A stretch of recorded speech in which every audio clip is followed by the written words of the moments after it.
இப்போ நம்ம mutton gravy பண்ண போகிறோம். ஓகேங்களா?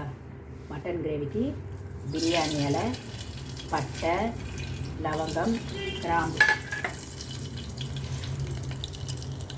நெக்ஸ்ட்டு 2 பச்சை மிளகாய்,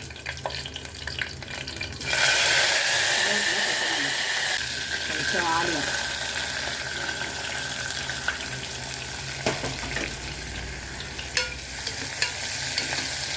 போட்டு கலரிக்கணும்.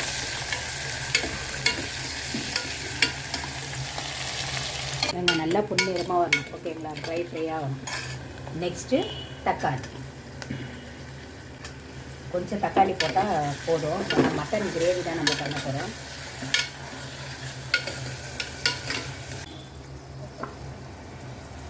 ஒரு பீச்சு புதினா,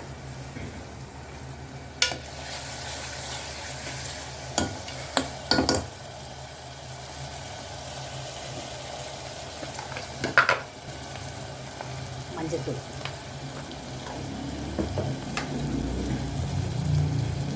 இஞ்சி பூண்டு பேஸ்ட் ஒரு கரண்டி. நான் இந்த கரண்டியில் போட்டுக்கேன். ஓகேங்களா?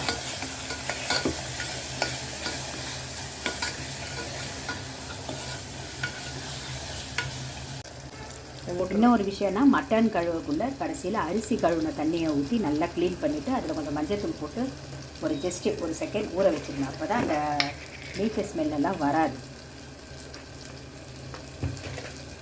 தனி மிளகாத்தூள் போட்டுக்கலாம்.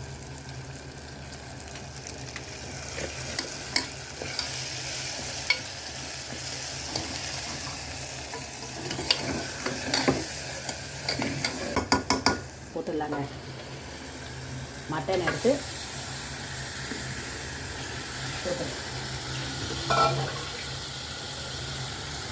உப்பு கொஞ்சம் போட்டுக்கோங்க. பத்தலைன்னா அதுக்கப்புறம் பார்த்துக்கலாம்.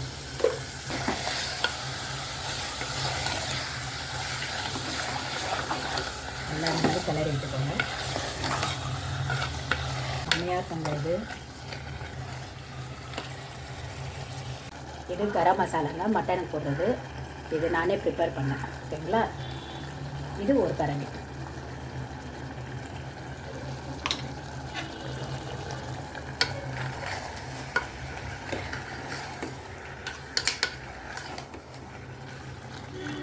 இது ரொம்ப தண்ணி ஊற்றணும்னு அவசியம் இல்லைங்க. ஏன்னா இது வந்து கிரேவியாக தான் நம்ம கொஞ்சம் தண்ணி ஊற்றிக்கணும். ஏன்னா நம்ம இது வந்து கிரேவி தான் பண்ணுறோம், குழம்பு பண்ணுறோம். ஓகேங்களா? ஒரு கிளாஸ் வாட்டர்,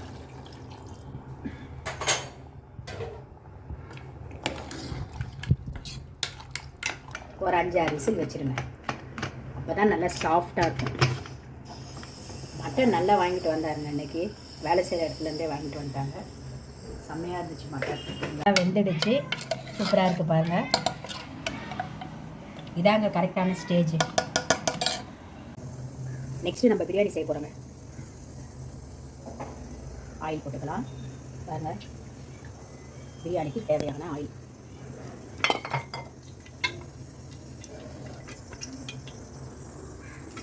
பிரியாணி இலை, பட்டை, லவங்கம் இதெல்லாம் போட்டுருங்க. போட்டுட்டு பச்சை மிளகாய், நெக்ஸ்ட்டு ஆனியன்,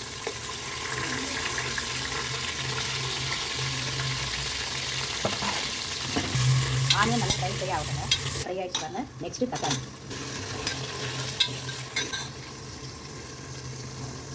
பிரியாணிக்கு தேவையான இஞ்சி பூண்டு பேஸ்ட்டு நான் 3 ஸ்பூன் போட்டுக்கோங்க. நெக்ஸ்ட்டு தயிர் ஒரு 4 டீஸ்பூன்,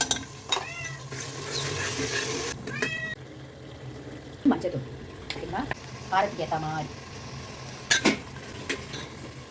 நெக்ஸ்ட்டு உப்புங்க.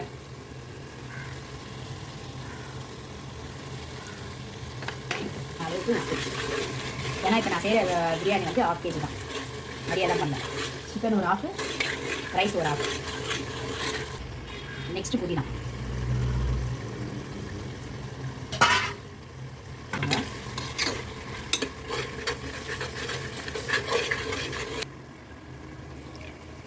இப்போ சிக்கன் போட போகிறோம். சிக்கன் கொஞ்சம் கொஞ்சம் நிறையா இருந்தால் தாங்க அந்த பிரியாணி ஸ்மெல் நல்லா வரும். சிக்கன் நமக்கு கம்மியாக போட்டுட்டோன்னா அந்த ஸ்மெல் வரும். ஒரு பக்கம் ஒயிட் ரைஸ் கொதிக்குதுங்க. இப்போது பிரியாணிக்கு ஏற்ற வாட்டர் பாருங்கள். இந்த கிளாஸில் ஆல்ரெடி சிக்கன்லேயே நிறைய தண்ணி வந்திருக்கும். தேவையான தண்ணி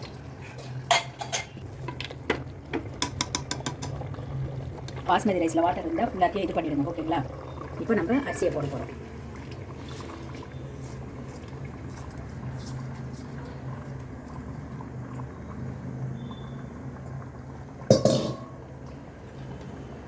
போட்டுட்டு கலரி விட்டுருங்க.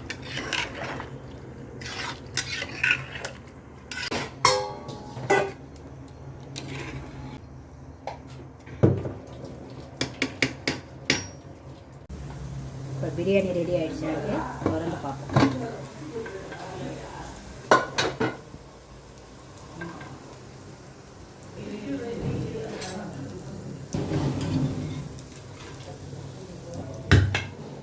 பாருங்க, நம்ம ஊற்றின தண்ணி கரெக்டாக இருப்பாங்க.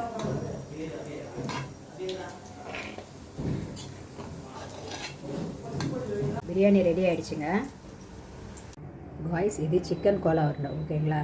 இதுக்கு என்ன ரெசிபினா, இஞ்சி, பூண்டு, ஆனியன், கருவேப்பிலை, கொத்தமல்லி, புதினா, சோம்பு, ஜீரகம், மிளகு, கொஞ்சம் கார்ன்ஃப்ளவர், அரிசி மாவு, கடல மாவு. ஓகேங்களா? ஆயில் கொஞ்சம் கசகசா கொஞ்சம் மேலே அப்படியே போட்டுடணும். ஓகேங்களா? இதுதான் சிக்கன் கோலா உருண்டை பண்ண போகிறோம். அதுக்கு ஒரு பேன் வச்சாச்சு. எண்ணெய் ஊற்ற போகிறோம்.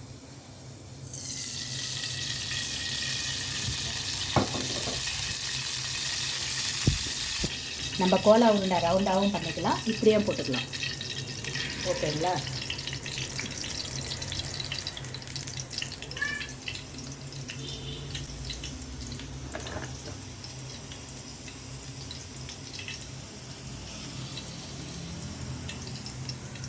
ஷேப்பு இதே மாதிரி போட்டுருங்க.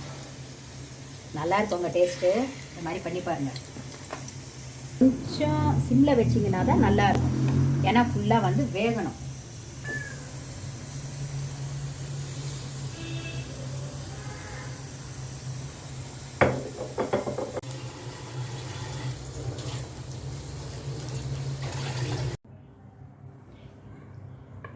எண்ணெய் சூடாகிடுச்சுங்க. இப்போ நம்ம லாஸ்ட்டில் ஃபிஷ் ஃப்ரை பண்ண போகிறோம். Fish fry